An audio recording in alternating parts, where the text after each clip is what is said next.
अब आप सब ये बताओ कि हनुमान चालीसा की रचना कैसे हुई? किसने लिखी थी हनुमान चालीसा जो हम सब पढ़ते हैं? हाँ, तुलसीदास जी ने लिखी। क्यों लिखी? बाबा ने क्यों लिखी हनुमान चालीसा? इतनी बड़ी रामचरितमानस, फिर उसमें से सुंदरकांड, फिर उसमें से भी हनुमान चालीसा सूक्ष्म रूप में बाबा ने निकाली हम सबके लिए। क्यों? बाबा कहते हैं कि कलयुग आएगा महाराज। कलयुग में रामायण पढ़ने जितना समय तो किसी को होगा नहीं। रामायण तो छोड़ो, सुंदरकांड पढ़ने जितना समय नहीं होगा। कि सुंदरकांड भी छोड़ो महाराज, हनुमान चालीसा पढ़ने तक का समय भी नहीं होगा।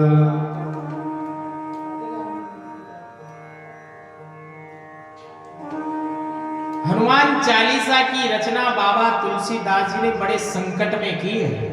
ध्यान से सुनना। जब बाबा पर स्वयं पर संकट आ गया,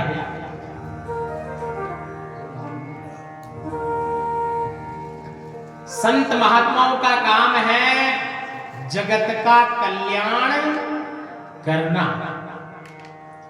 तो जगत कल्याण के लिए तुलसी बाबा विचरण कर रहे थे, राम नाम का संकीर्तन करते हुए जा रहे थे। और जब बाबा तुलसी मार्ग में चल रहे थे, किसी गांव के समीप पहुंचे महाराज, और उस गांव में किसी की मृत्यु हो गई।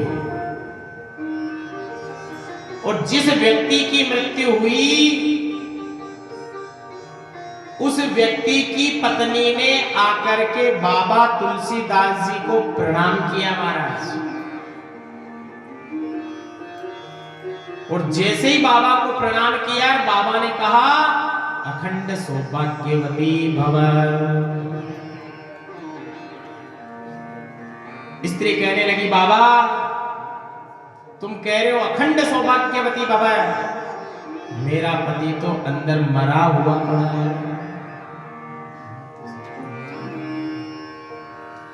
बाबा ने राम जी से अरदास लगाई कि साधु संत के तुम रखवारे। और जैसे ही वो स्त्री अंदर गई महाराज, चमत्कार हो गया। उसका पति बिस्तरों पर बैठा हुआ मिला उसको।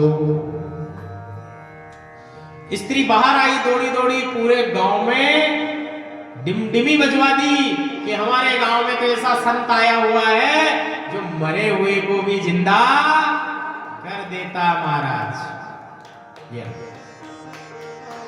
ये समाचार पहुंच गए कहां?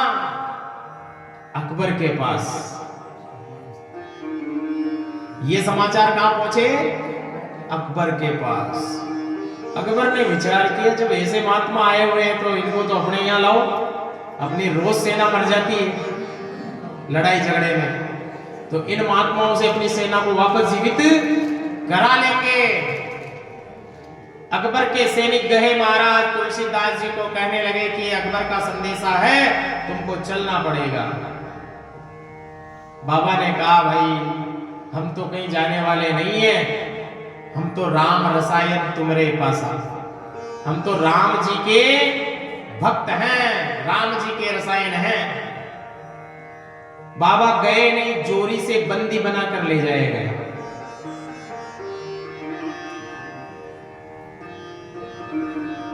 जब बंदी बनाकर बाबा को वहां ले जाया गया,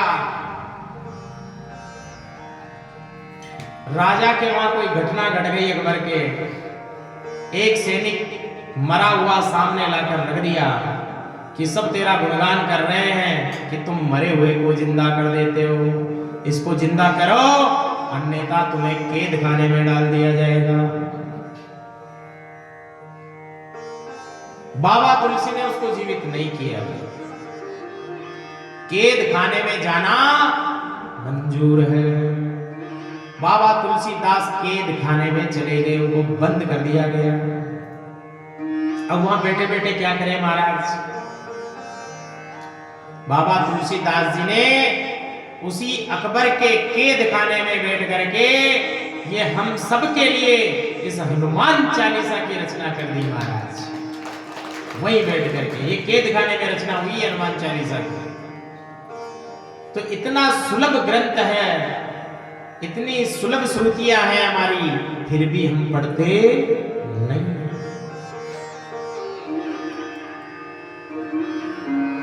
क्योंकि नित्य और नैमित्तिक करेंगे ना तो हमारी भक्ति पक जाएगी महाराज, और हम अपने मुखमंडल से जिसको कुछ भी कह देंगे ना वो सत्य हो जाएगा। उसके लिए रोज भक्ति करनी पड़ेगी, रोज हमें तप करना पड़ेगा। तो ऐसे बाबा तुलसीदास थे हमारे। इसी प्रकार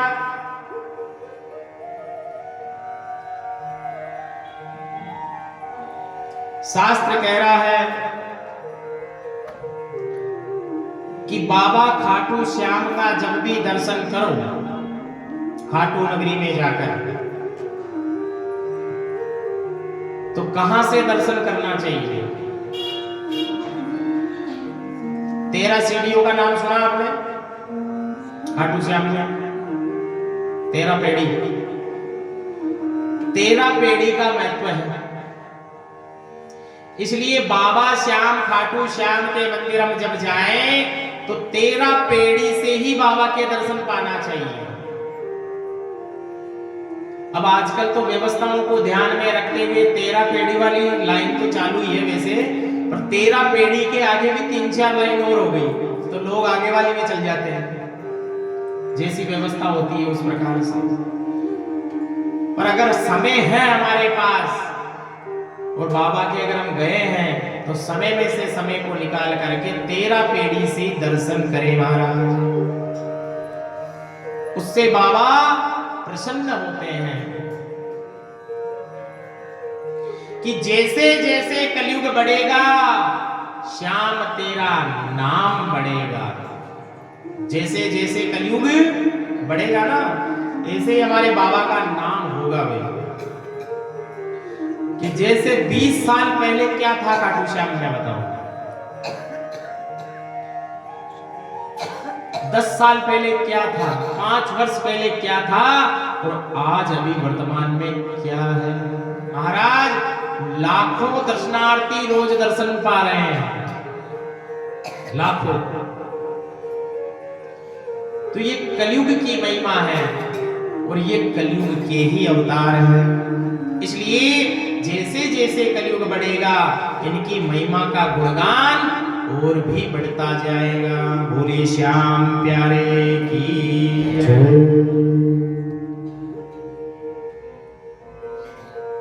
खाटू नगरी राजा खटवांग की नगरी है और राजा खटवांग अपनी रानी के सहित उस नगरी में वास करते थे महाराज, और श्रद्धा पूर्वक रोज भगवान शिव का पूजन करते थे। राजा और रानी दोनों रोज महादेव जी का पूजन करते थे।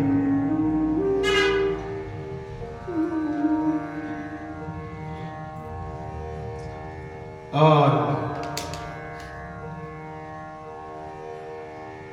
जब राजा और रानी रोज नित्य और नैमित्तिक देवादि देव महादेव का पूजन करने लगे महाराज,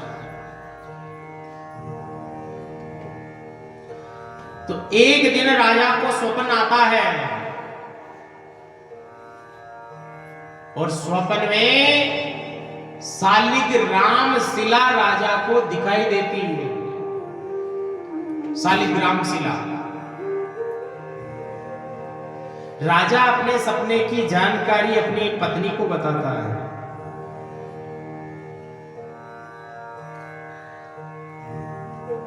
दोनों बैठ करके स्वप्न पे मंथन करते हैं महाराज। दूसरे दिन एकादशी, और एकादशी का व्रत राजा और रानी रोज करते थे महाराज, हर एकादशी को करते थे। इसलिए जीवन काल में अगर हम कोई व्रत करें या नहीं करें, हमें एकादशी का व्रत अवश्य करना चाहिए।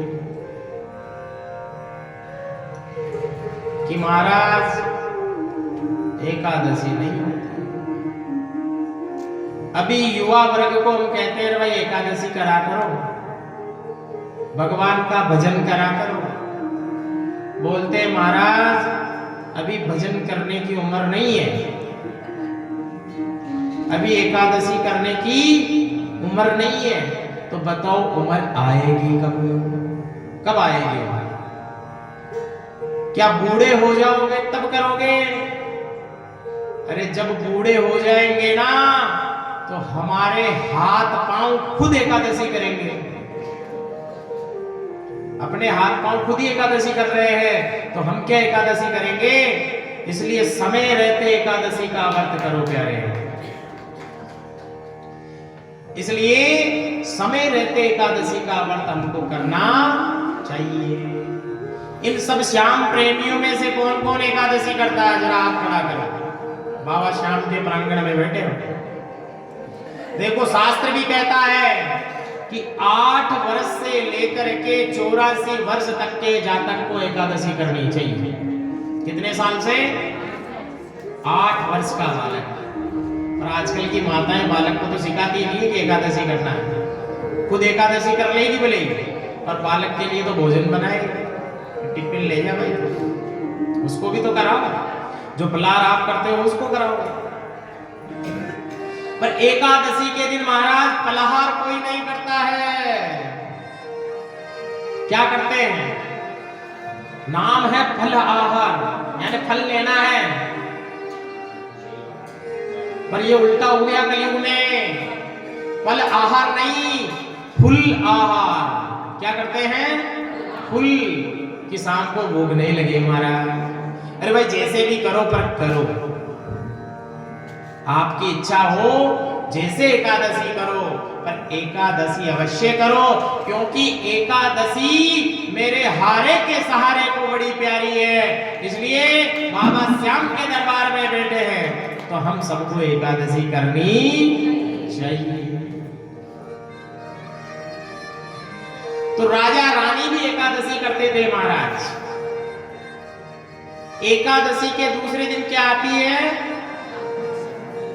और द्वादशी को बाबा के क्या होता है? जोर से बोलो ना। खीर चूरमे का भोग लगता है। जैसे द्वादशी हुई राजा रानी ने खीर चूरमा बनाया, पाया, और जैसे ही पाया, रहते कहां थे राजा रानी? खाटू नगरी में, खटवांग नाम की नगरी, वहीं रह रहे हैं। और जैसे ही खीर चूरमा पाया सो गए महाराज रात को। अब रात को सोए तो राजा को वापस स्वप्न आ गया। क्या? कि मैं तेरी नगरी में बैठा हूं और तूने मुझे भोग नहीं लगाया। राजा समझा नहीं महाराज।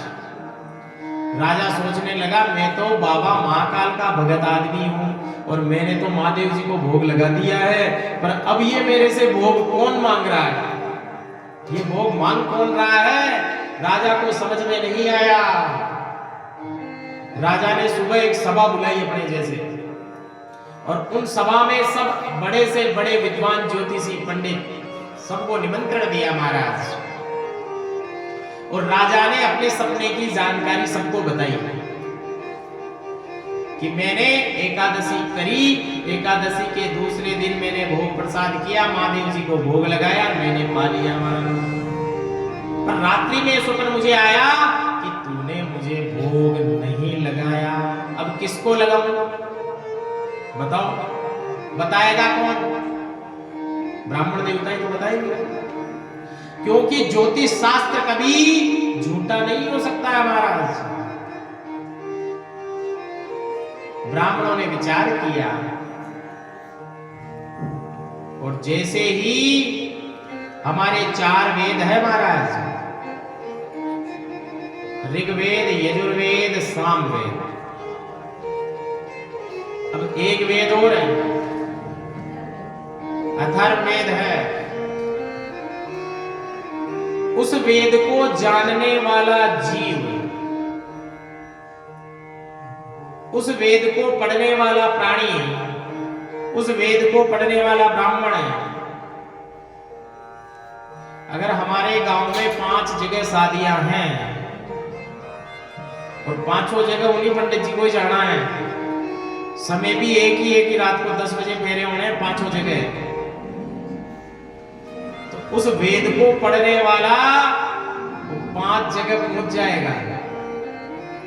वहां पर भी वही पंडित जी दिखेंगे, रामदेव जी, तो वहां पे भी वही दिखेंगे, वहां पे भी वही, वहां पे भी वही।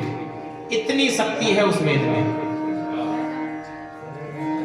पर ब्राह्मणों ने राजा को कुछ नहीं बताया, बोला कि कहीं मिथ्या वाक्य निकल जाए, कहीं राजा दोष दे देवे, इसलिए ब्राह्मणों ने कुछ बताया नहीं।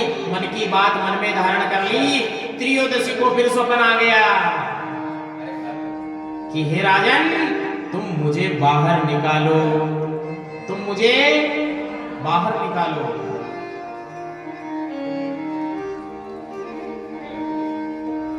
और मेरा मंदिर बनवाओ। क्या करो? मेरा मंदिर बनवाओ। कि खटवांग वंश का लाडला, धर्म शक्ति का लाल, खटवांग राजा सात्विक, कियो राज सोका।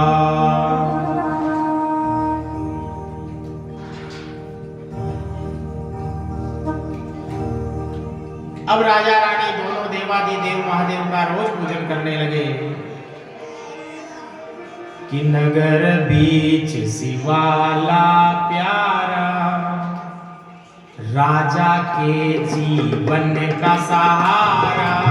नगर बीच शिवाला प्यारा, राजा के जीवन का सहारा। जय श्री श्याम, जय श्री श्याम, वाले बाबा जय श्री श्याम, जय श्री श्याम, जय श्री श्याम, काटो वाले बाबा जय श्री श्याम, जय श्री श्याम, जय श्री श्याम, काटो वाले बाबा जय श्री श्याम। एक दिन की बात है कि राजा और रानी, उस नगरी में बहने वाली एक नदी है महाराज, जो खाटू नगरी में पहले बहती थी प्राचीन समय में। जैसे अपने अजमेर के आसपास भी कई नदियां बहती थी, पर सब लुप्त हो गई अब। तो वैसे ही खाटू नगरी में एक नदी बहती है जिसका नाम है, क्या नाम है महाराज? उसका नाम है रूपावती। क्या नाम है? रूपावती नदी है वो। राजा और रानी रोज रूपावती से जल लाते और देवादि देव महादेव का अभिषेक करते महाराज।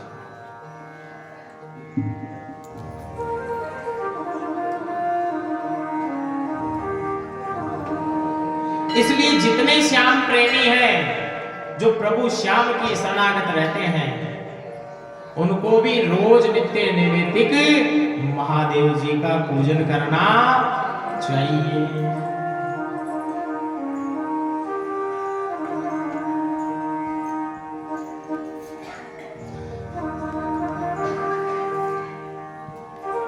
इस प्रकार देवादिदेव महादेव का राजा रानी रोज पूजन करने लगे।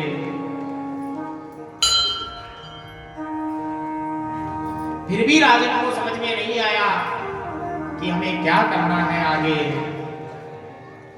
कि तुलसी मेरे राम को रीज भजोया कीज, ओम पढ़या जाए सदा, उल्टा सीधा बीज। कि तुलसी मेरे राम को सीज भजो या खीज, अरे भोम पड़िया जाए उल्टा सुल्टा बीज। परमात्मा ये कह रहे हैं कि चाहे तू मुझे उल्टा जप या सुल्टा जपना पड़ेगा। कि महाराज राम राम बोला करो, कि नहीं महाराज राम जी का नाम मुखमंडल से नहीं निकलता, तो कोई बात नहीं है, बोलो मरा मरा मरा मरा मरा मरा मरा मरा बोलो। तो मरा मरा बोलोगे तो राम राम की ध्वनि आ जाएगी। जिस प्रकार किसान होता है ना, तो किसान कोई एक एक गेहूं थोड़ी चोपता है भूमि में, एक एक का रोपण नहीं करता है वो तो गया मुट्ठी बढ़ता है और छिड़कता है, चाहे वो उल्टा जाए चाहे उल्टा जाए, जाना उसको उसी भूमि में है और उस भूमि में जाकर उसको अंकुरित होना है महाराज। तो जैसे वो बीज भूमि में अंकुरित हो रहा है, उसी प्रकार से राम नाम भी हमारे अंदर से अंकुरित होना चाहिए महाराज। चाहे उल्टा जपो चाहे सुल्टा।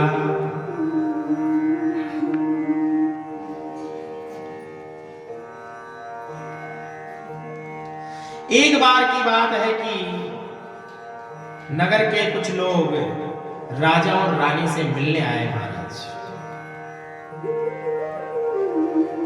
और जब राजा रानी से नगर के लोग मिलने आ गए, ये राजा है खटवांग। कौन से राजा की चर्चा कर रहे हैं हम? खटवांग राजा की। अब खटवांग राजा से नगर के लोग मिलने आए हैं।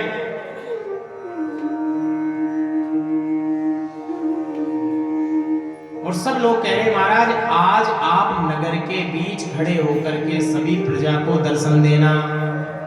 नगर के बीच में चौपाल है अपनी, उस चौपाल पे खड़े होकर के सब नगरवासियों को आप दर्शन देना। सब आपके दर्शन के अभिलाषी हैं। राजा ने गांव वालों की आज्ञा सिरोधार करी और कहा जी जरूर पधारेंगे आज शाम को। राजा और रानी गांव के बीच में बनी हुई चौपाल पे गए।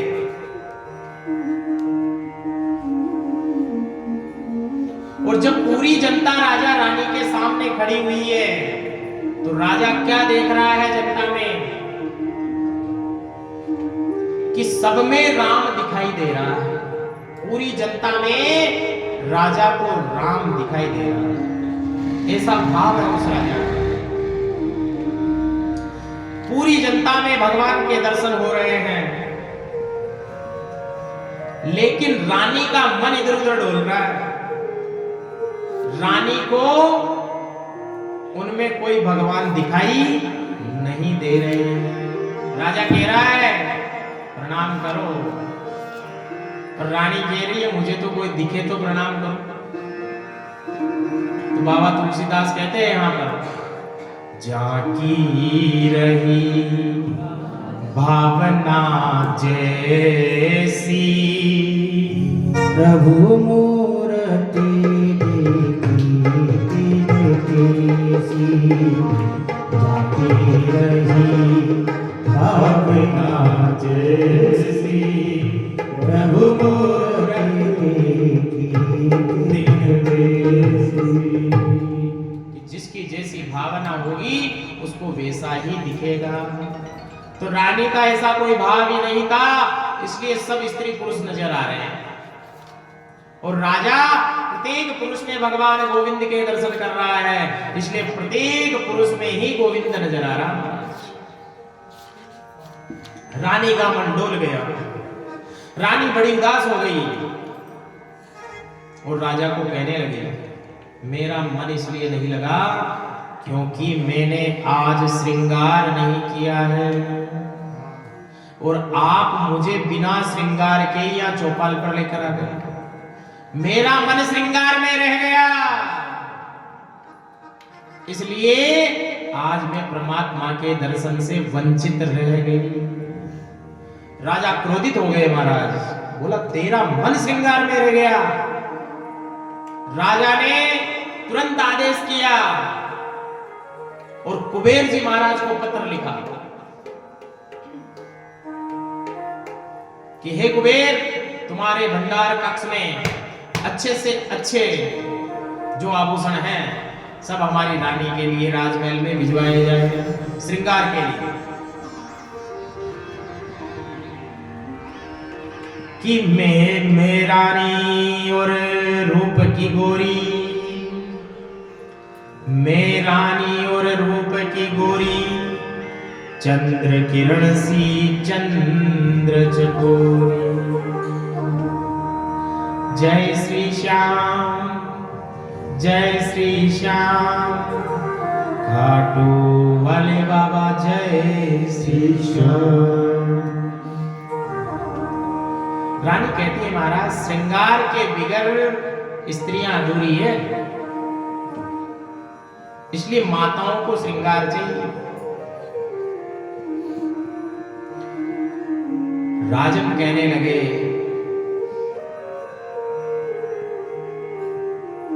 कि परमात्मा ने माताओं को 16 जगह से बंधन किया है। कितनी जगह से? और वो 16 ही श्रृंगार है। कितने श्रृंगार है? 16 पूरे श्रृंगार है।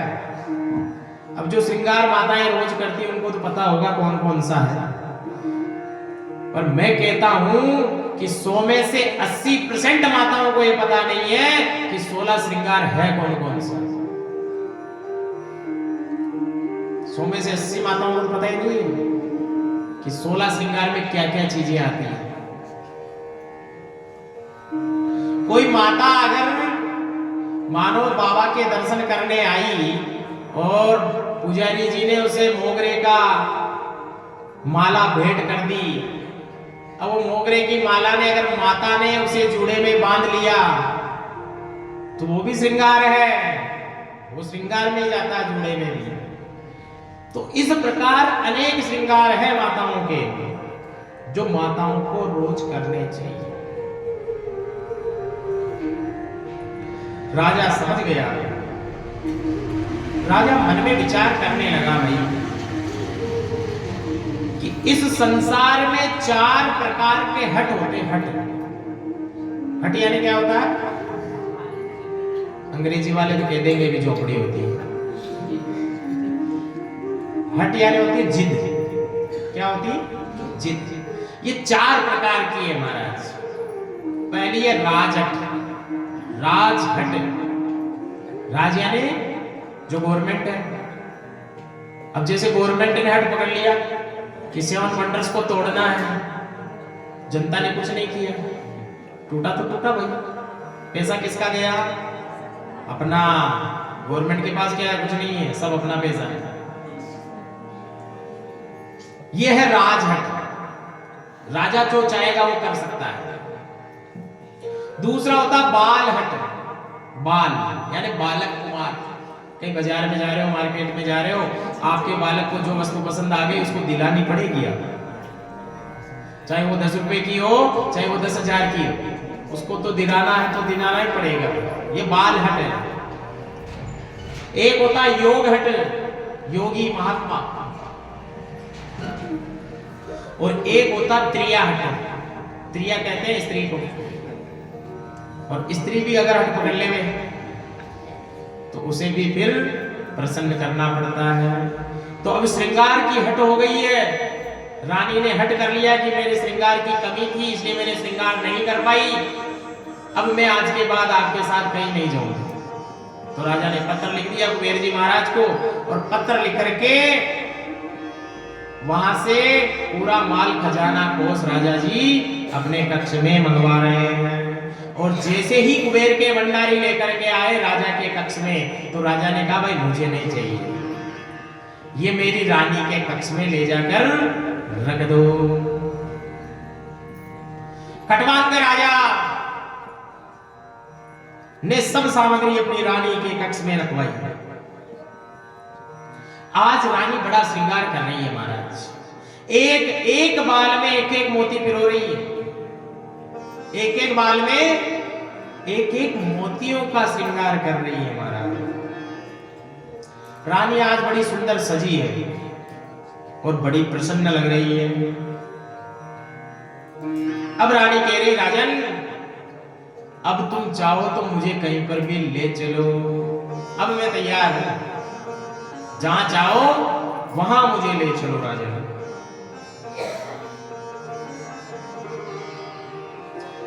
राजा कहने लगा, प्रिय जितना हट तूने श्रृंगार के लिए किया, अगर इतना हट तू गोविंद के लिए करती तो जिस प्रकार प्रत्येक घट में मुझे गोविंद के दर्शन हुए, वैसे ही तुझे भी प्रत्येक हृदय में गोविंद के दर्शन हो जाते। पर तूने तो श्रृंगार के लिए हट किया है। तो शास्त्र यही कहता है कि माताओं को हट नहीं करना चाहिए। अपने मारवाड़ी में क्या कहते हैं, जितनी गुदड़ी हो गए उतना ही पग पसार हो गई। क्या नहीं महाराज, कलयुग चल रहा है, पग तो लंबा ही करसियां। अब लंबा कह रही, सिर को ढको तो पांव उगड़ जाएंगे, पांव को ढके तो सिर उगड़ जाए महाराज। तो कलयुग का आदमी बड़ा चतुर है, वो कहता मैं उगड़ने भी नहीं दूंगा, चादर भी छोटी नहीं होगी, मैं उकड़ो के सो जाऊंगा महाराज, पांव को सिर में डाल के सो जाऊंगा, फिर तो चादर बराबरी रहेगी, पर मैं गोविंद को याद नहीं करूंगा। तो इसलिए परमात्मा का सुमिरन करो तो हमारा जीवन धन्य हो जाएगा। समय बीतता गया और एक दिन सोमेती अमावस आ गई साहब, खटवांग राजा के सोमेती अमावस्या आ गई। और सोमेती अमावस्या भी बड़े पुण्य से आती है। पांडव है ना, पांडवों का नाम सुना, पांडवों का भी चरित्र आएगा इसमें, क्योंकि खाटू श्याम बाबा का जो कथा है ना, ये पांडु के वंशज ही तो है। तो पांडव तो सोमेती करते ही चले गए और सोमेती नहीं है। और अब कलयुग में इतनी सोमेती आ जाती है कि साल में 2-3 तो आ ही जाती है, एक वर्ष में 2-3 सोमेती अमावस हो जाती है। तो सोमेती अमावस्या का बड़ा महत्व है कि सोमेती अमावस्या आई और राजा रानी ने कच्ची मिट्टी का घड़ा लिया, पका हुआ घड़ा नहीं है, कुमार जो बनाता है ना कच्ची मिट्टी से, और फिर उसको अलाव में पकाता है, जब वो पकता है, पर वो बिना पका हुआ घड़ा है, केवल मिट्टी से बना हुआ। महाराज घड़े को लेकर के राजा और रानी उस रूपवती नदी में गए और रूपवती नदी में जाकर के जल भर रहे हैं। किसके लिए? किसका पूजन करते थे? महादेव जी का। इसलिए महादेव जी को निलाने के लिए उस कच्चे पात्र में जल ला रहे हैं।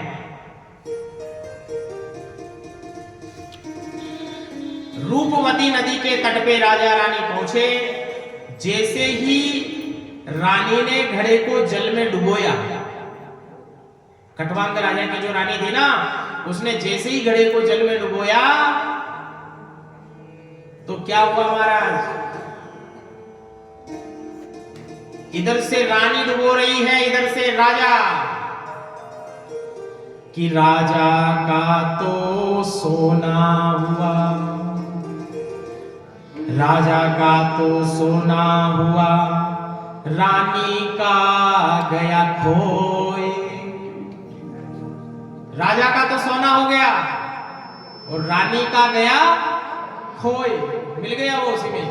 राजा का तो सोना हुआ, रानी का गया खोए। जय श्री श्याम, जय श्री श्याम, खाटू वाले बाबा जय श्री श्याम, जय श्री श्याम, जय श्री श्याम, खाटू वाले बाबा जय श्री श्याम। कि राजा का तो श्रवण हुआ, रानी का गया खोई। चौक पड़ी रानी तभी, चौक पड़ी रानी तभी, कि सब निज कर्मन का होय, सब निज कर्मन का होय। तो महाराज कहने का अभिप्राय यह है कि दादी पोता बहू बेटा, दादी पोता, बहू, बेटा तीर्थ यात्रा पे गए, स्नान किया। अब दान की बात आई। पोते ने कहा दादी 10 रुपया दे दो, गाय को चारा डालेंगे। दादी जी ने 10 रुपया दे दिया पोते को कि चारा डाल दो। पोते की भावना जागृत हुई, दादी से धन लिया और चारा गौ माता को खिलाया। अब बेटे की या बहू की भी भावना जागृत हो रही है कि हम भी कुछ खिलावें, किसी गरीब को नाश्ता करवा देवें। भाई श्याम बाबा की नगरी में आए हुए हैं तो कुछ तो करे पुण्य। उतने में दादी बोल पड़ी महाराज, क्या कि पोते ने डाल दिया ना, परिवार तो अपना एक ही है। वहां परिवार नहीं चलता महाराज, वहां पर परिवार नहीं चलेगा, वहां पर पुण्य चलेगा। दादी ने किया तो दादी के खाते में लिखा जाएगा और पोते ने किया तो पोते के खाते में लिखा जाएगा। इसलिए कोई दान करते हैं ना तो वहां ऐसे हाथ भी नहीं लगाना चाहिए।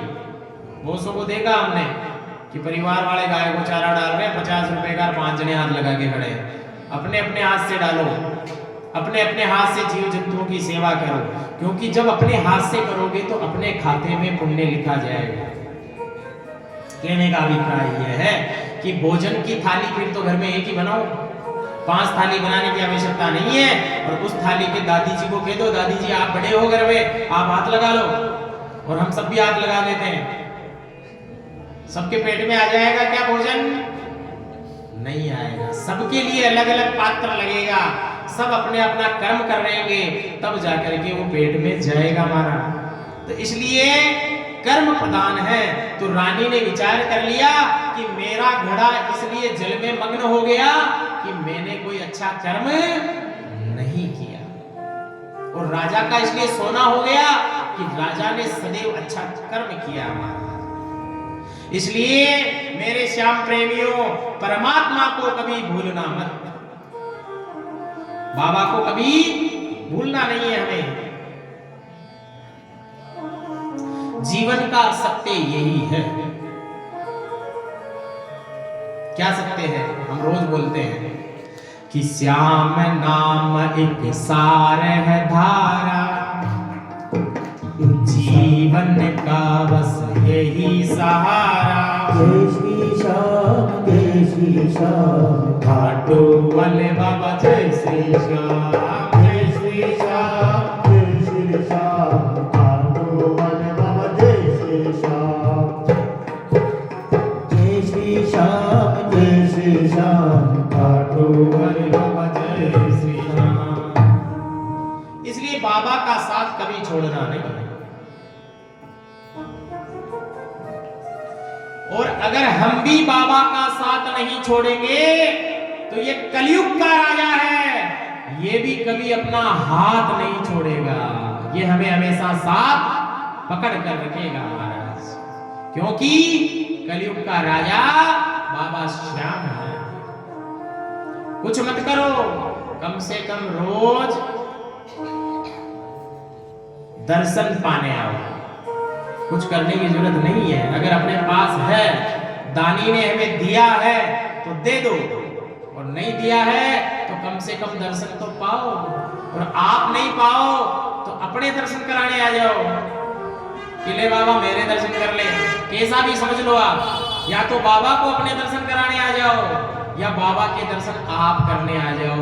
उल्टा सुल्टा कैसा भी करो पर आओ जरूर महाराज। क्योंकि जब गोविंद और जब ये बाबा श्याम अपना हाथ पकड़ लेगा ना महाराज, तो संसार से हम तारण हो जाएंगे।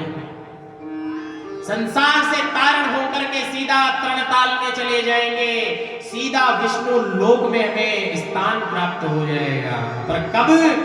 जब बाबा का हाथ अपने हाथ में होगा, जब गोविंद अपना हाथ पकड़ लेगा, तब जाकर के अपनी नैया पार लगेगी महाराज। पर सुनने का भी दो प्रकार है। माताएं सब सुनती है, भैया लोग भी सब सुनते हैं कि सुनना कैसे चाहिए। श्रोता दो प्रकार के होते हैं कि एक श्रोता वो है जो यहां से सुनता है और यहां रखता है, और एक श्रोता होता है जो एक दूसरे को अलग करने का काम करता है। तो अब हमें कौन सा श्रोता बनना है? श्रोता और श्रोता में अंतर है महाराज। कहते हैं कि राम से बड़ा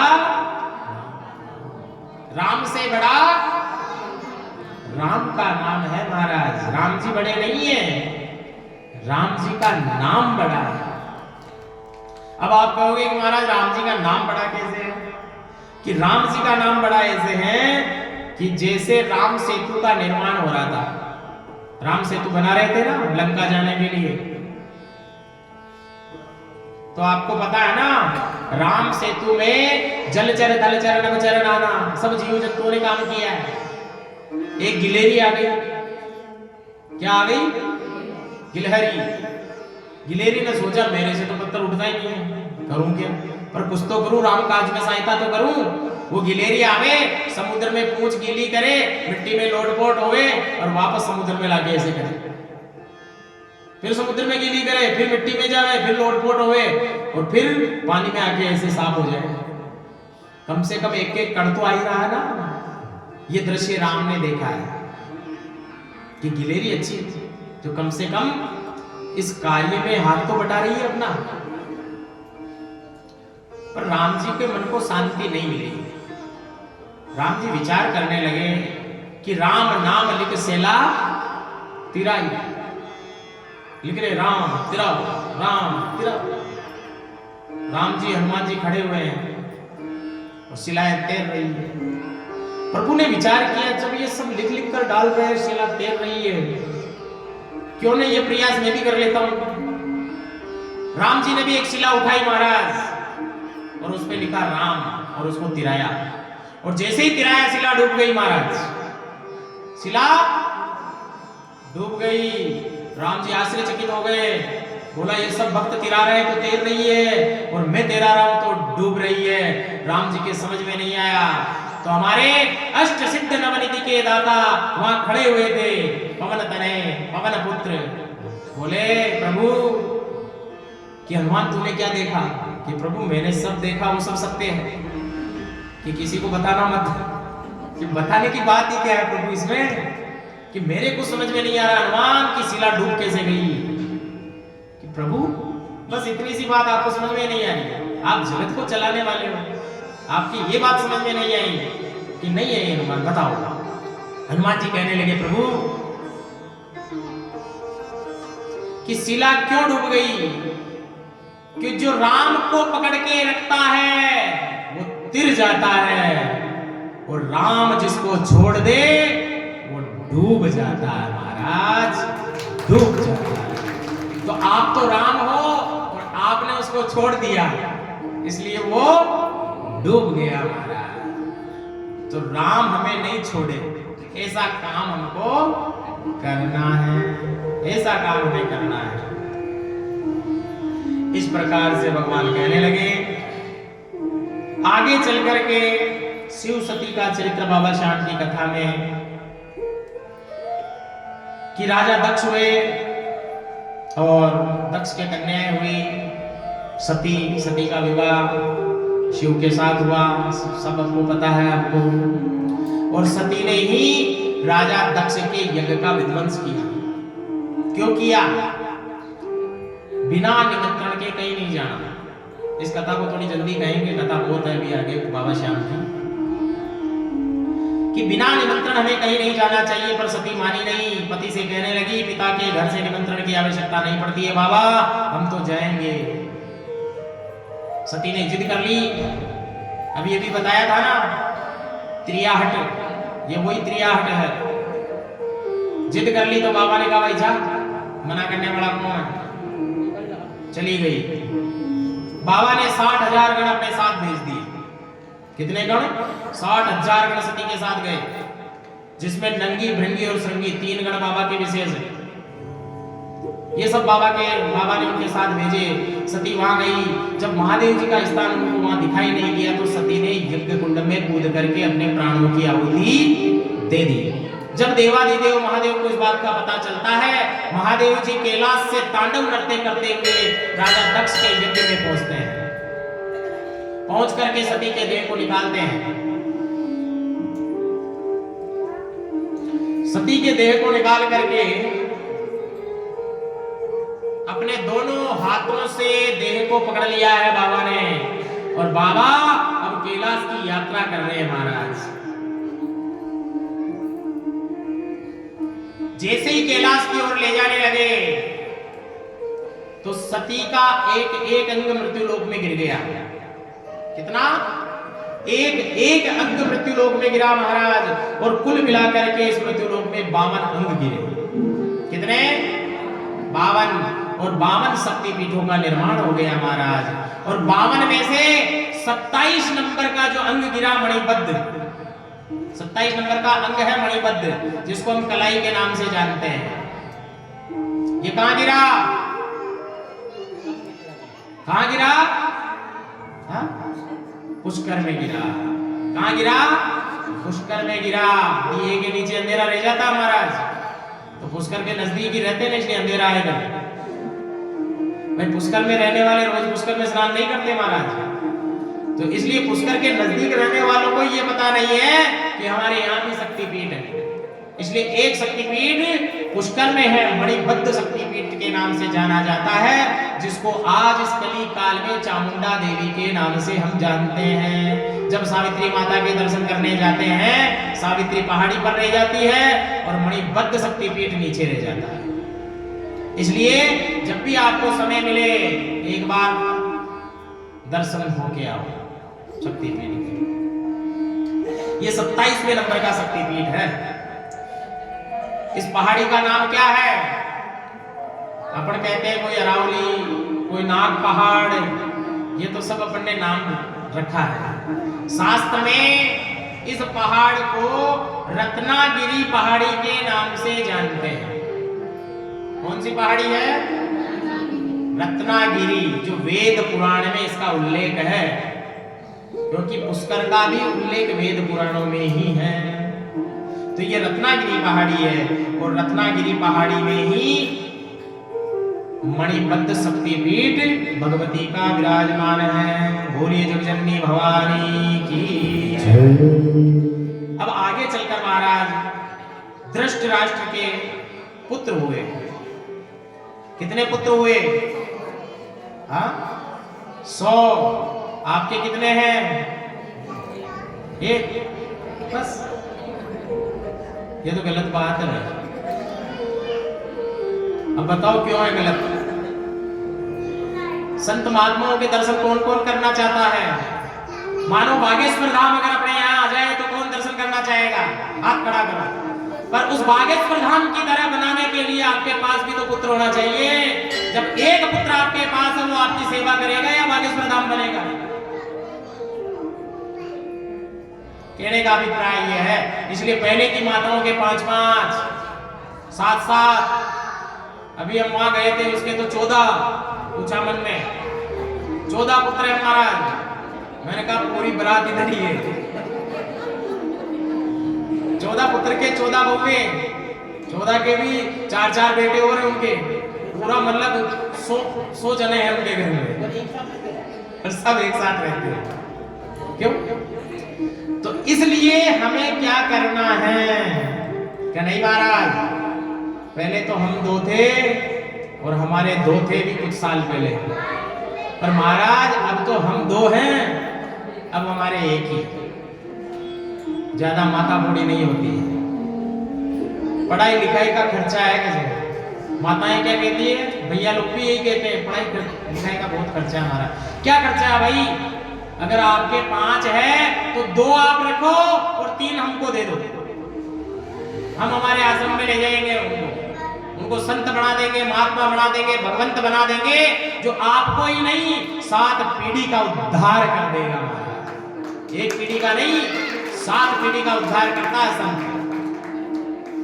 तो संत बनाने के लिए भी हमारे पास पुत्र होना चाहिए। अब कलयुग आ गया महाराज, मैं तो कहता हूं कि 2030 2035 तक संतों के दर्शन कर लो आप, उसके बाद आपको गिने चुने संत मिलेंगे, क्योंकि संत के लिए तो संतान हुई ही नहीं, अपने लिए हो रही है कि एक है महाराज जो बस मेरी सेवा करेगा, बाकी और कोई सेवा के लिए नहीं।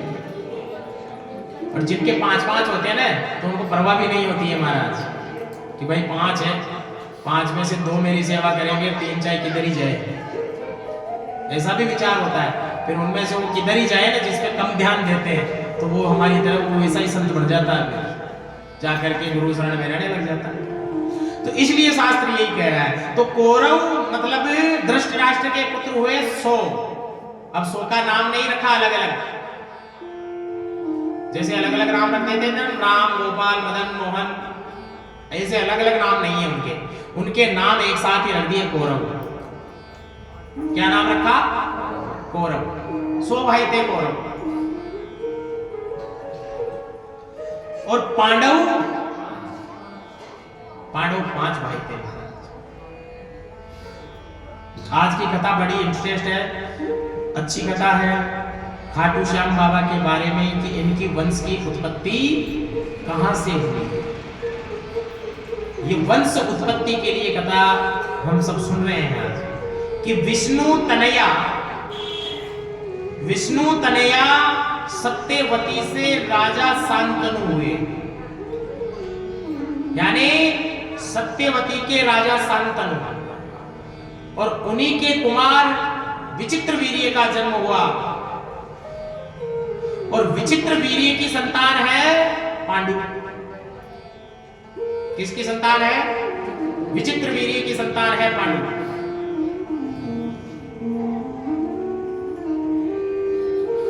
और उसी पांडु के आगे चलकर के 5 पुत्र हुए।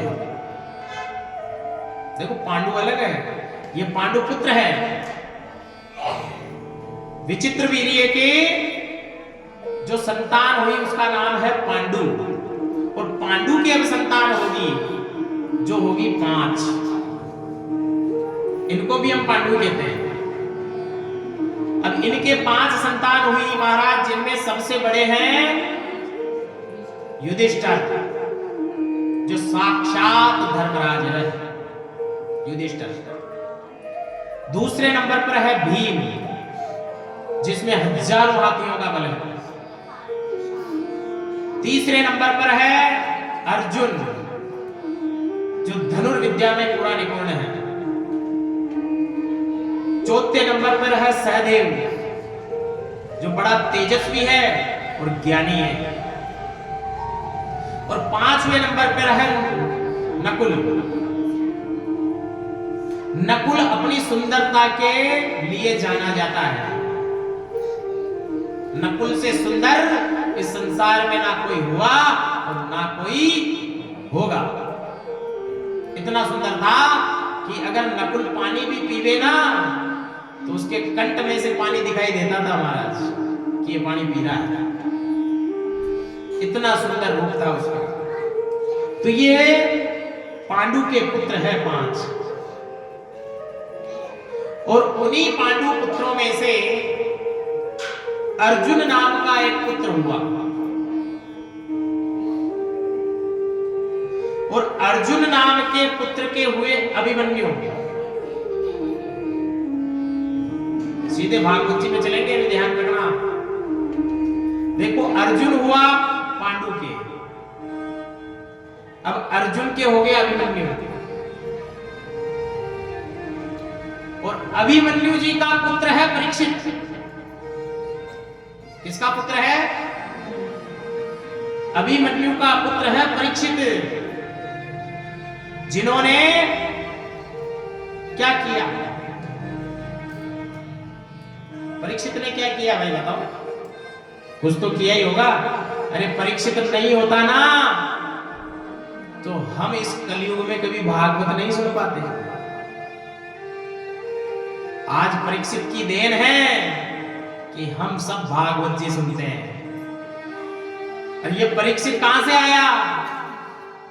अरे विचित्र वीर्य नहीं होता तो पांडु नहीं होता, और पांडु नहीं होते तो पांडु पुत्र नहीं होते, और पांडु पुत्र नहीं होते तो अभिमन्यु नहीं होता, और अभिमन्यु नहीं होता तो ये परीक्षित नहीं होता महाराज।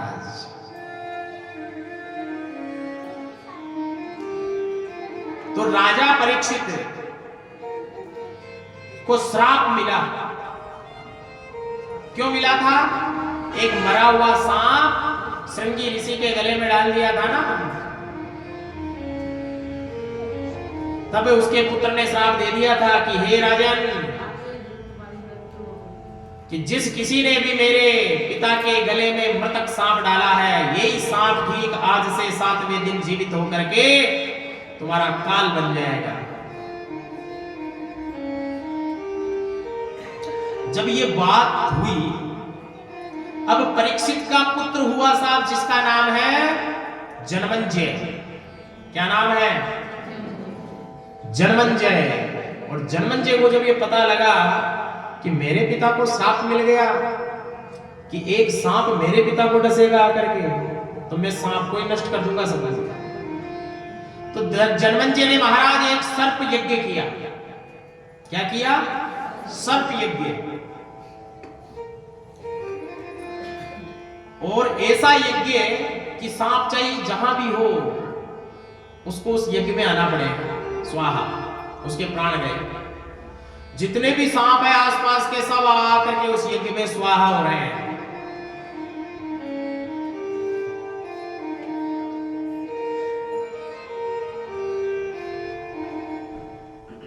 जब सारे सांप त्राहीमाम होने लगे, तब सांपों के राजा तक्षक, ये सांप के राजा है तक्षक, और तक्षक के इतना जहर है महाराज कि अगर वो किसी पर दृष्टि भी डाल देवे ना, दृष्टि डालने से जहर चढ़ जाए, इतना जहर उस नाग में।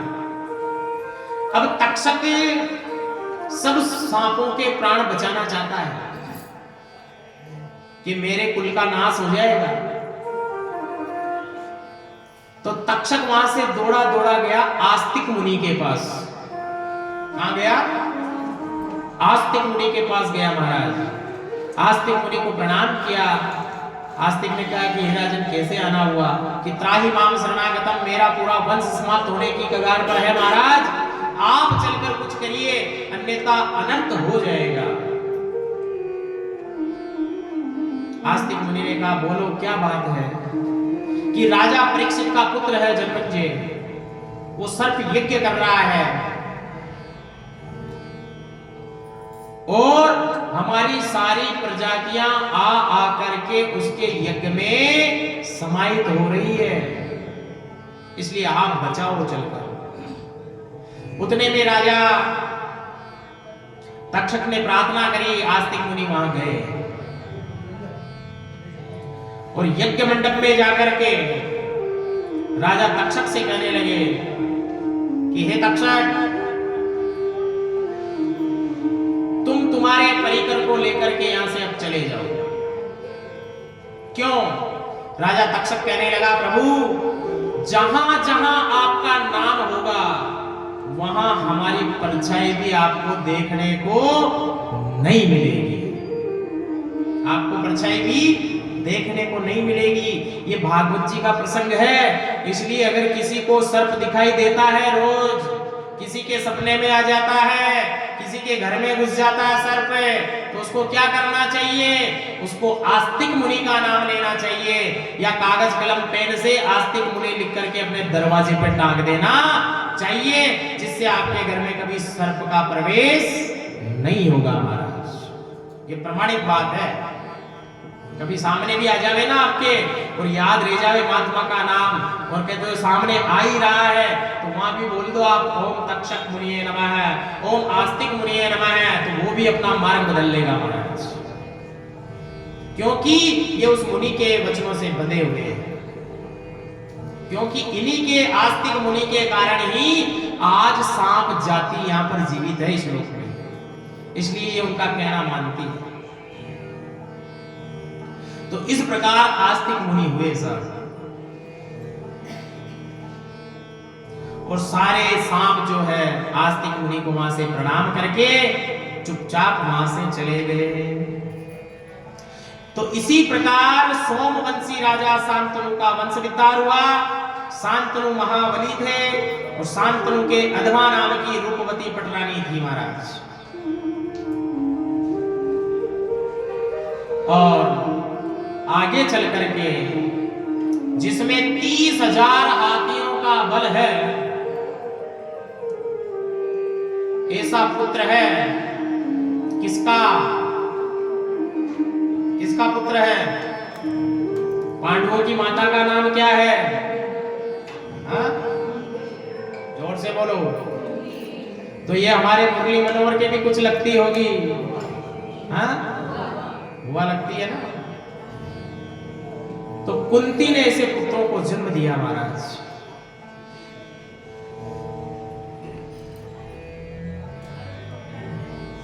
एक बार पांडवों को लाक्षागृह में जलाने की कोशिश करी। लाक्षागृह यानी लाख से बने हुए महल, उसमें ये पांचों पांडव और कुंती मैया।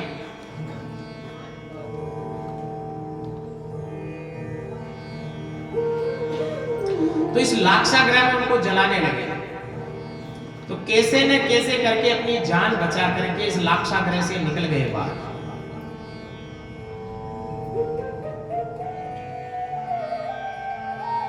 अब पांडव अपनी मां कुंती के साथ वन की ओर गमन कर रहे हैं। और जैसे ही वन में पहुंचे तो मैया का जीव होता है, बोला पुत्रों विश्राम कर लो, थक गए। तो मां कुंती के कहने पर पांचों पुत्र वहां विश्राम पाने लगे। और जिस जंगल में वो प्रवेश करे थे, जिस जंगल में वो विश्राम कर रहे थे, उस जंगल का नाम है हिडिंब वन।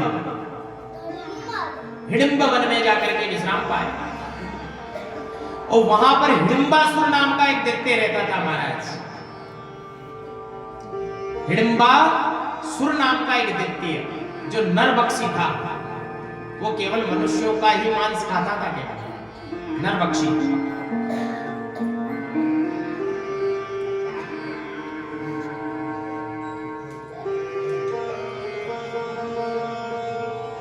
हिडिंबासुर ने उन पांचों को देखा और देखते ही हिडिंबासुर बड़ा प्रसन्न हो गया कि बोला आज तो किसी नर को भक्षण करने का समय है, आज आत्मा तृप्त हो जाएगी।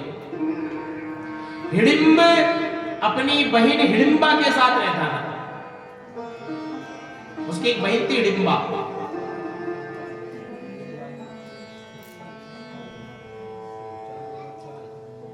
तो हिडिंबासुर ने अपनी बहन से कहा कि हे बहन तुम जाओ, मुझे कहीं ना कहीं से इस मनुष्य की खुशबू आ रही है, उस मनुष्यों को मेरे पास पकड़ कर लिया हुआ। हिडिंबा गई बाहर और जैसे ही हिडिंबा ने देखा सब सो रहे हैं, कुंती मैया भी सो रही है, अर्जुन सहदेव नकुल साक्षात धर्मराज भी सो रहे हैं। जग कौन रहा है? भीम। और जैसे ही भीम को देखती है, वो भीम का अपहरण करने की बजाय अपना सर्वस्व भीम पर लुटाने को तैयार है। साथ मोहित हो गई भीम को देखते ही। उसने तो अपने मन में भीम को पति के रूप में धारण कर लिया कि मेरा पति यही है आज से। बहुत देर हो गई। जब हिडिंबासुर के पास नहीं पहुंची तो वो हिडिंबासुर बाहर आ गया कि आई क्यों नहीं, कहीं अकेली अकेली तो भक्षण नहीं करने लग गई है। अब हिडिंबासुर चलने लगा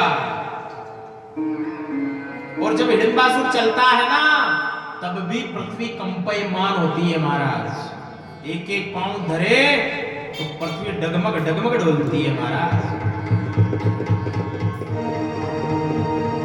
आ गया हिडिंबासुर के सामने, भीम को देखा और देखते ही हिडिंबासुर मुस्कुराने लगा।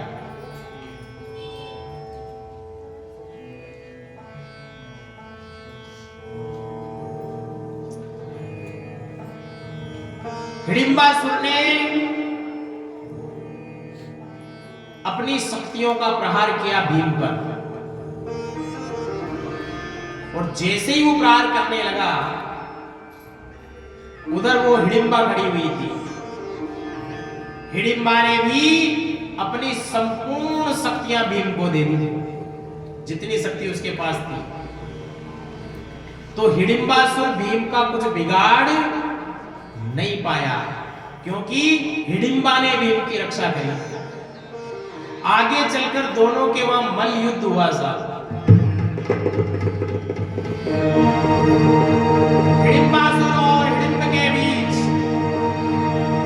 हिडिंबासुर और भीम के बीच युद्ध हो रहा है। दोनों एक दूसरे पर शक्तियों का प्रयोग कर रहे हैं, और वैसे भी भीम महाबली है महाराज। और भीम और हिडिंबा सुर के घनघोर युद्ध हुआ, और अंत में भीम के हाथों हिडिंबासुर का वध हो गया महाराज। बोलिए खाटू वाले श्याम की जय। श्याम तो बहुत दूर है अभी तो इनका वंश वर्णन चल रहा है केवल, कि कहां से आए थे। कि आजकल ब्याह भी होता है ना, अब आजकल तो पता नहीं है बुलवाते हैं कि नहीं। पहले जब ब्याह होता था ना महाराज, तो ब्याह में गोत्राचार होता है। विवाह जब करते हैं ना, पंडित जी, वर पक्ष के पंडित जी और वधु पक्ष के पंडित जी दोनों खड़े होकर के गोत्राचार बोलते हैं कि आप किनके पोते हो, किनके बेटे हो, आपका क्या गोत्र है, वो उनको सुनाया जाता है। उधर से वो लड़की वाले भी बोलते हैं। ये गोत्राचार विवाह में होता है। तो जब विवाह में हम 4 पीढ़ी को याद करते हैं, तो ये भी इस बाबा की पीढ़ियां ही है। ये सब इस बाबा की पीढ़ियां हैं। अब हिडिंबासुर का वध हो गया महाराज। अब भाई की मृत्यु का पश्चाताप किसको नहीं होता, चाहे भाई तो कैसा भी हो, भाई भाई होता है। अब हिडिंबा को थोड़ा पश्चाताप होने लगा, रुदन करने लगी कि इस घने जंगल में अब मेरा सहायक कौन बनेगा, मेरा सहारा कौन बनेगा, और रुदन करने लगी।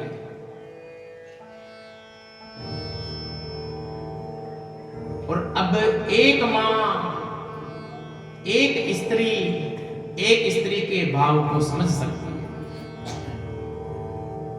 जब कुंती ने देखा, और जैसे ही कुंती ने हिडिंबा की तरफ देखा, तुरंत हिडिंबा ने अपने विवाह का प्रस्ताव कुंती के सामने रख दिया कि इस जंगल में मेरी रक्षा करने वाला कोई नहीं है मां, तो आप आपके इस पुत्र को मुझे दे दो, मैं इसको पति रूप में मानती हूं। कुंती ने भी विचार किया कि पुत्र इसको कैसे दे जाएंगे, इतने वर्ष से लालन पालन किया है, और भीम तो ऐसा बलशाली है। कुंती धर्मराज युधिष्ठिर की तरफ देखती है कि आपका क्या कहना है। जब धर्मराज युधिष्ठिर का विचार होता है और कहने लगे कि हे भैया, हिडिंबा ठीक कहती है कि इस जंगल में इसका रक्षक कोई नहीं है, तो हम भैया को इसके पास छोड़ चलते हैं। पर हे हिडिंबा सुनो, हमारा भाई तुम्हारे साथ जब तक रहेगा तब तक तुम्हारे कोई संतान नहीं हो जाती है, और संतान होने के बाद हमारा भाई, हमारा पुत्र हमारे पास आ जाएगा। अगर ये शर्त तुम्हें मंजूर है तो हम भीम को तुम्हें देने के लिए मंजूर है। हिडिंबा ने कहा ठीक है, मुझे मंजूर है।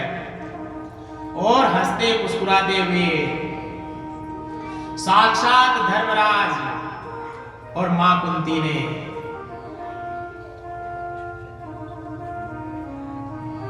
हिडिंबा का और भीम का गंधर्व विवाह करा दिया महाराज। कौन सा विवाह? गंधर्व विवाह करा दिया महाराज। विवाह भी बहुत प्रकार के होते हैं, ब्रह्म विवाह, गंधर्व विवाह, पिचास विवाह। तो वो गंधर्व विवाह करवाया।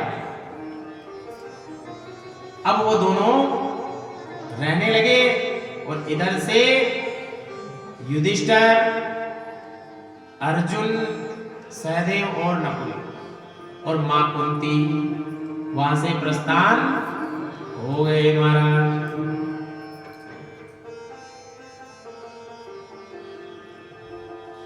आज भी हिडिंबा का एक मंदिर है इस भारत की भूमि में।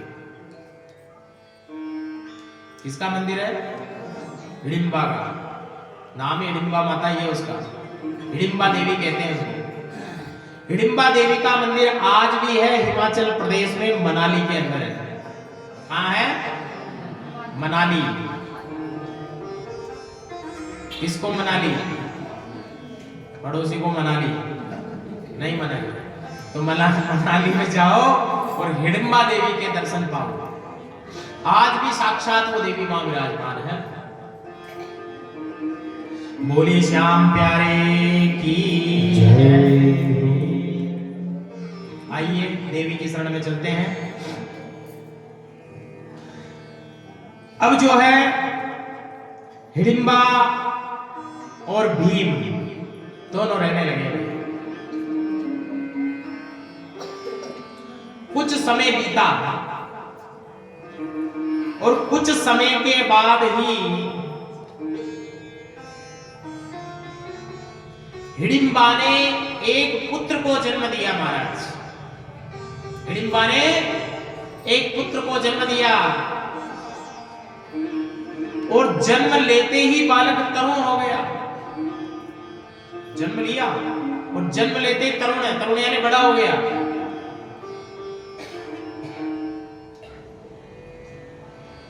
और जब उसने जन्म लिया तब उसके सिर पर उत्कच नहीं थे। उत्कच कहते हैं बाल को। किसको कहते हैं? बाल, उत्कच।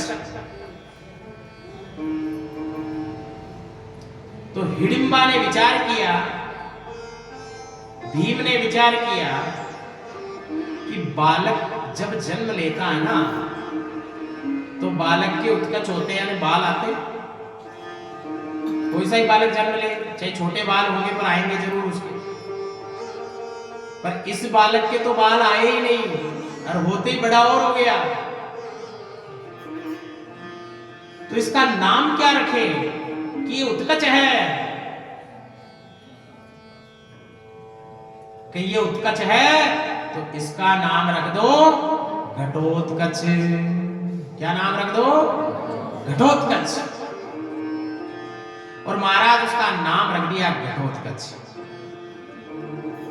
अब यहां उग्र सरवाजी महाराज कह रहे हैं कि व्यास जी के मुख से जो मैंने कथा सुनी है वो मैं कथा आपको कहूंगा कि एक समय की बात है, पांडवों ने राजा द्रुपद की कन्या से विवाह किया। पांडव जो थे ना, उन्होंने राजा द्रुपद की कन्या है जिसका नाम है द्रौपदी, है या नहीं? और द्रौपदी को पाकर के फिर धृतराष्ट्र ने आज्ञा दे दी कि तुम 5 पांडव तुम्हारा नगर अलग से बसाओ जाकर। अब वो नगर बसाने के लिए चले, धृतराष्ट्र की आज्ञा थी।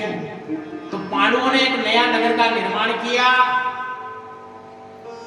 और उस नगर का नाम रखा महाराज इंद्रप्रस्थ। क्या नाम रखा? इंद्रप्रस्थ, जो आज भी है। आज भी है। कहां है इंद्रप्रस्थ? दिल्ली। दिल्ली ही इंद्रप्रस्थ है। उसका नाम परिवर्तन कर दिया भले, पर शास्त्रों में आज भी दिल्ली का नाम इंद्रप्रस्थ है। अब इंद्रप्रस्थ नाम का सुंदर नगर बसा लिया और कभी कभी भगवान वसुदेव भी उनसे मिलने आया करते थे पांडवों से, और पांडवों के तो साथ ही रहते थे वसुदेव भगवान श्री कृष्ण। एक समय की बात है कि पांडव सब अपनी सभा में बैठे हुए थे और अपने बातें कर रहे थे। नाना प्रकार की वार्तालाप जब पांडवों के बीच चल रही थी, इतने में ही भीमपुत्र घटोत्कचुआ आ गया। भीम का पुत्र घटोत्कचुआ इंद्रप्रस्थ पहुंच गया और सभा के अंदर प्रवेश भी कर गया। और घटोत्कच को देख करके पांचों भाई यानी पांडवों ने और पराक्रमी यदुवंश श्री कृष्ण ने सहसा सिंहासन से खड़े होकर के उसका आदर किया और दौड़ करके उसे अपने हृदय से लगाया। महाराज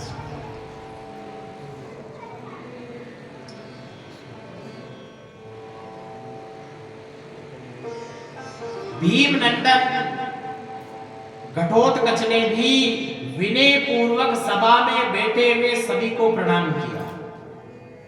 जितने भी लोग सभा में थे उस भीम नंदन ने सबको प्रणाम किया। महाराज राजा युधिष्ठिर ने उसे अपनी गोद में बिठा लिया। गोद में बिठा करके उसके मस्तक को सूंघने लगे और भरी सभा में पूछ रहे हैं युधिष्ठिर कि हे पुत्र, कहां से आते हो? अरे तुम कहां से आए हो? अभी इतने दिनों तक तुम कहां विचरण कर रहे थे? हिडिंब कुमार बताओ कि हे हिडिंब कुमार, क्या तुम ब्राह्मण, देवता, देवालय, गौ माता, इनकी आत्मा को तो कोई कष्ट नहीं पहुंचाते? यानी तुमने कभी इनकी आत्माओं को कोई कष्ट तो नहीं दिया है? हिडिंब कुमार कहने लगा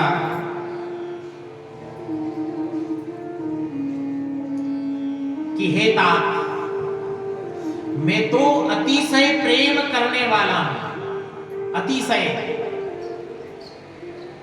और मैं गो ब्राह्मण माता और अपने वंश से अधिक प्रेम करता हूं।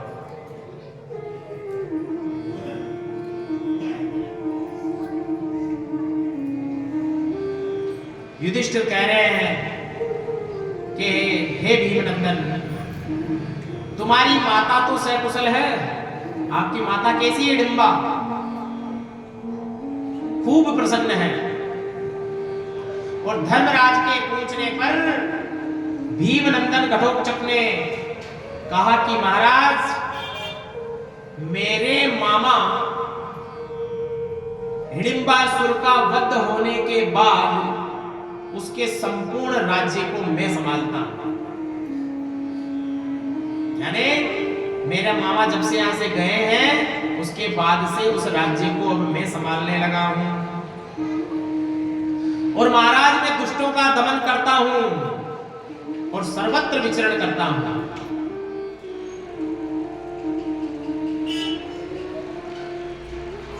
और मेरी मां हिडिंबा इस समय एक दिव्य तपस्या कर रही है और वो तपस्या में लीन है महाराज। और मेरी मां ने ही मुझे आज्ञा दी है कि हे पुत्र भीमनंदन, तुम सदा अपने पिता के, पांडवों के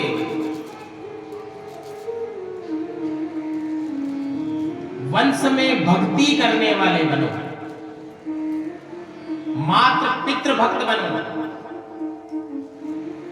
और उन्हीं की आज्ञा का पालन करता हुआ आज मैं इंद्रप्रस्थ पहुंच गया। मुझे कोई पता नहीं था कि हमारे पिता इधर ही है, पर मेरी भक्ति और मेरी शक्ति ये मुझे यहां तक लेकर आ गई।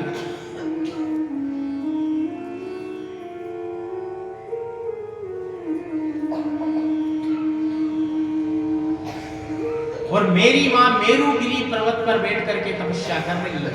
जो मेरुगिरी पर्वत आज भी विद्यमान है उत्तरकाशी में, उत्तराखंड में। उत्तरकाशी उत्तराखंड में वो पर्वत आज भी है। वहीं पर हिडिंबा रहती है। मेरी इच्छा है कि आप लोग मुझे किसी महान कार्य के लिए नियुक्त करो। भीमनंदन कह रहा है युधिष्ठिर से कि हे तात, आप मुझे अच्छे कार्य के लिए नियुक्त करो कि मेरे हाथ से कोई अच्छा कार्य हो तो मेरा जीवन महान हो जाएगा, मेरा जीवन सफल हो जाएगा। पुत्र सदा अपने पूर्वजों के निमित्त समर्पित रहता है, तो मैं भी आज से आपके श्री चरणों में समर्पित हूं।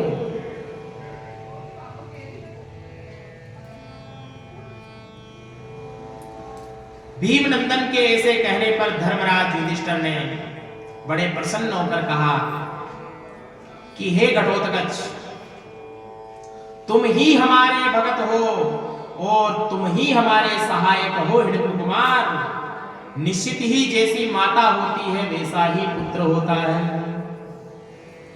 कि तुम्हारी माँ का स्वभाव कैसा है? तुम्हारी माँ तेजस्वी है और जैसे तेज तुम्हारी माँ में है वैसा तेज मुझे तुम्हारे अंदर भी दिखाई दे रहा है।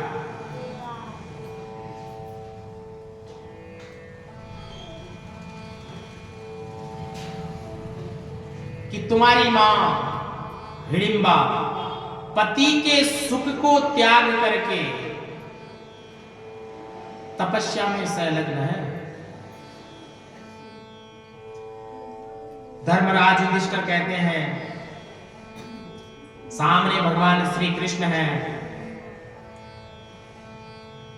और श्री कृष्ण को कह रहे हैं कि ये घटोत्कच है और ये हमारे भीम का पुत्र है, ये भीमनंदन है महाराज। और ये जैसे ही उत्पन्न हुआ महाराज, उत्पन्न होते ही ये तरुण हो गया। तो हे कृष्ण, हमारा ये पुत्र इतना तेजस्वी है, इतना तपोबली है कि इसके लिए कोई सुंदर कन्या बताओगा तो इसका ब्याह कर देना। भगवान श्री कृष्ण कहने लगे कि हे धर्मराज, क्यों ना ऐसे सुंदर सुशील लड़के के लिए, आपके पुत्र के लिए ऐसी ही कन्या लाएंगे, सुंदर और सुशील। तब भगवान श्री कृष्ण कहने लगे धर्मराज, इसके लिए जिस कन्या का मैंने चयन किया है वो कन्या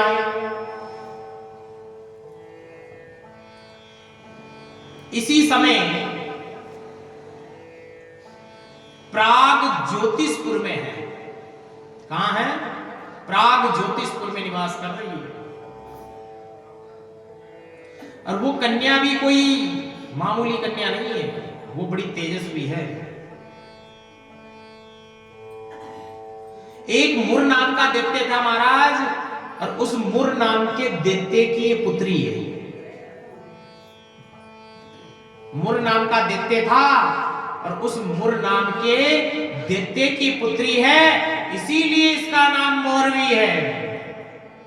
इसीलिए इसका नाम मोरवी है। बोलिए मोरवी नंदन की। बाबा श्याम को क्या कहते हो आप? इसीलिए मोरवी नंदन कहते हो, क्योंकि ये मोरवी का पुत्र है। राजा मुर की पुत्री हुई मोरवी।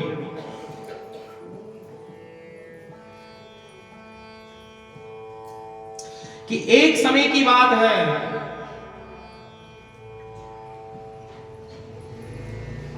कि मुर जो दैत्य था बड़ा भयंकर दैत्य है महाराज, और ये पासमय दुर्ग में रहता है। उसके दुर्ग में कोई ऐसे प्रवेश नहीं कर सकते।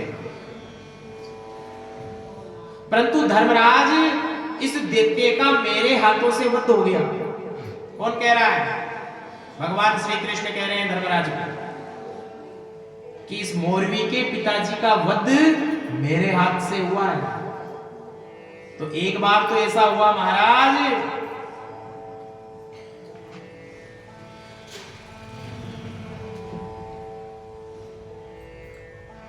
कि इसके और मेरे बीच में घमासान युद्ध हो गया महाराज। किस किस के बीच में? मोरवी के और भगवान श्री कृष्ण के बीच में युद्ध हुआ महाराज।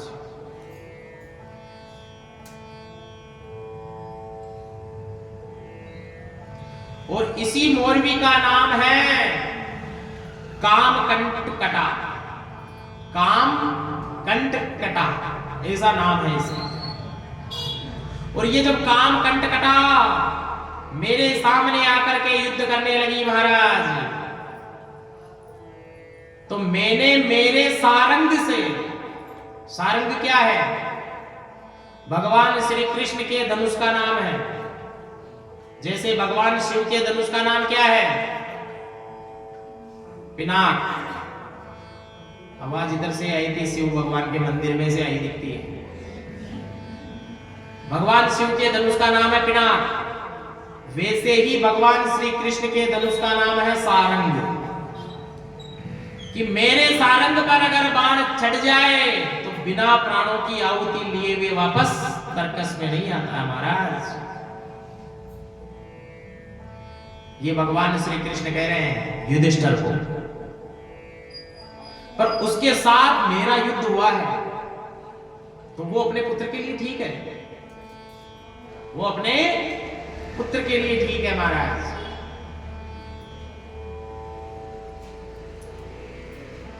ऐसा विचार किया कि तुम्हारा युद्ध समाप्त कैसे हुआ फिर भाई? जब दोनों पार्टी आमने सामने बराबर टक्कर की हो तो युद्ध विराम कैसे हुआ? कि कामकंटका ने इतनी तपस्या करी महाराज, इतनी तपस्या करी कि भगवती मां कामाख्या को प्रसन्न कर लिया। किसको? कामाख्या। और कामाख्या साक्षात उस मुर देवी के वहां आकर के उसकी रक्षा करती थी। और कामकंटका की तपस्या से कामाख्या देवी प्रसन्न होकर के उसको खड्ग प्रदान कर दिया। साहब एक खड्ग दे दिया, एक हाथ में केटक दे दिया। एक में केटक है, एक में खड्ग है। और ये दोनों कामाख्या देवी के दिए हुए प्रसाद है जो मुर देवी के हाथ में है। और जैसे ही श्री कृष्ण बाण का संहार करते उस खड्ग से उस बाण को काट देती महाराज। कि घंटों युद्ध हमारा चलता रहा पर ना वो जीते और ना मैं जीतूं महाराज। युधिष्ठिर कहने लगे फिर क्या हुआ? फिर क्या हुआ आगे? कि आगे क्या हुआ महाराज? कि जब वो मेरे बाण से नहीं घबराई तब मैंने मेरे सुदर्शन को आज्ञा दे दी कि जाओ और इसका मस्तक काट दो। और जैसे ही मैंने सुदर्शन को आज्ञा दी महाराज कि सुदर्शन मेरी उंगली से निकले, उससे पहले मेरे सामने कामाख्या देवी प्रकट हो गई महाराज। बोले कामाख्या मैया की। किसके सामने प्रकट हुई? हाँ, भगवान कृष्ण के सामने। अब कामाख्या कह रही है सुनो चंद्रवंशी। कौन से वंश में है? चंद्रवंश के राजा है। कि ना तुम जीत सकते और ना वो जीत सकती। वो भी नहीं जीत सकती क्योंकि तुम भी तो त्रिलोकी के नाती हो। उसको मैंने आशीर्वाद दे रखा है। ये यदुनंदन मैंने उसको आशीर्वाद दे रखा है और मेरा आशीर्वाद ही उनके दोनों हाथ में है। इसलिए उसको इस भूमि पर कोई परास्त नहीं कर सकता। कि अब क्या होगा? कि हे कृष्ण आप अपनी हार मान। देवी कहने लगी भगवान कृष्ण को कि आप अपनी हार मानो। उतने में ही मां कामाख्या काम कंटका की ओर मुंह करती है और कहती है कि हे देवी, तुम अपना क्रोध समाप्त कर दो, और जो ये सामने खड़े हैं ना, जिनसे अभी तुम्हारा युद्ध हो रहा है, और तुम युद्ध क्यों कर रही हो इनसे, कि मैं मेरे पिता की मृत्यु का बदला ले रही हूं, इसलिए युद्ध कर रही हूं इनसे, कि पिता के पश्चाताप में जलना बंद करो, क्योंकि ये भी साक्षात त्रिलोकी के नाथ है, और जो भगवान के हाथों मारा जाता है ना, वो मरता नहीं है महाराज, वो परम गति को प्राप्त हो जाता है।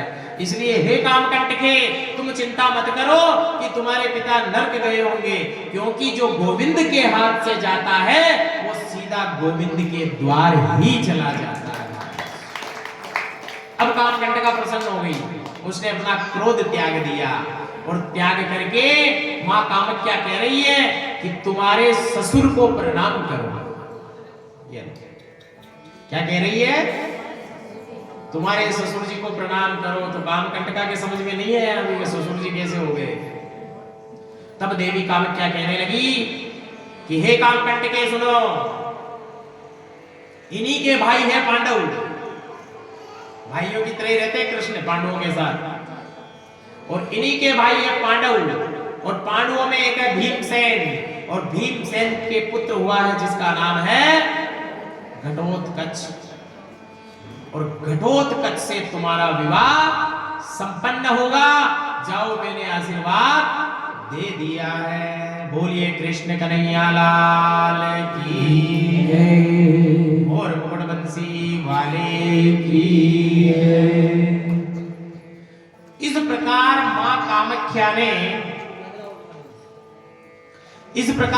कामाख्या ने उस मूरदेवी मोरवी कामकंटका को वरदान दिया साहब। अब कामाख्या कौन कौन गया हुआ है? कामाख्या कहां है? बाबूजी गए उधर, देखो, उन्हीं के दर्शन कर लो, फल मिल जाएगा। हाँ, देखो कामाख्या आसाम में है महाराज, गुवाहाटी से भी 7-8 किलोमीटर आगे है,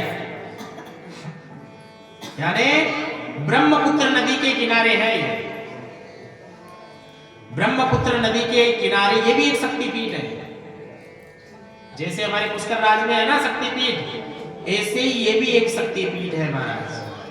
यहां पर देवी की योनि गिरी थी, जो साल में एक बार वो मूर्ति रजुसला होती है, और आज भी होती है महाराज, आज भी होती है मई जून में, आज भी रजुसला होती है। तो इसलिए शक्ति स्वरूपा सभी माताओं के लिए रजस्वला स्थिति में सब मंदिरों में जाना निषेध है, पर आप ऐसी परिस्थिति में मां कामाख्या के मंदिर में जा सकती हो। एक ही मंदिर है विश्व में, तो माताएं ऐसी स्थिति में भी वहां दर्शन कर सकती है। ऐसा मंदिर है भगवती का। तो कभी समय मिले तो मां कामाख्या के भी दर्शन जीवन में पाना चाहिए। बड़ा यंत्र मंत्र तंत्र कराया टोना टोटका, ठीक है, सब वहीं से संचालित होता है। मेन ब्रांच वहीं है, मेन हेड ऑफिस वहीं पे ही होता है। अब जब हेड ऑफिस में जाके आ जावे तो किसी का यंत्र मंत्र कराया टोना टोटका अपने पे चलेगा नहीं महाराज। इसलिए जीवन में एक बार वहां अवश्य जाना चाहिए। बोलिए कामाख्या मैया की जय।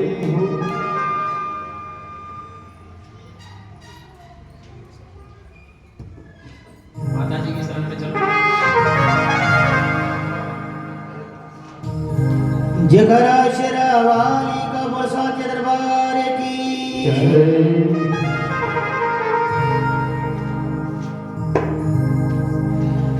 माता जी निको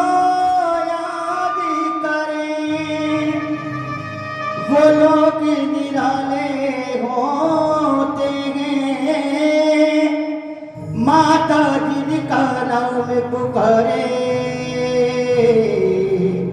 किस्मत वाले होते हैं।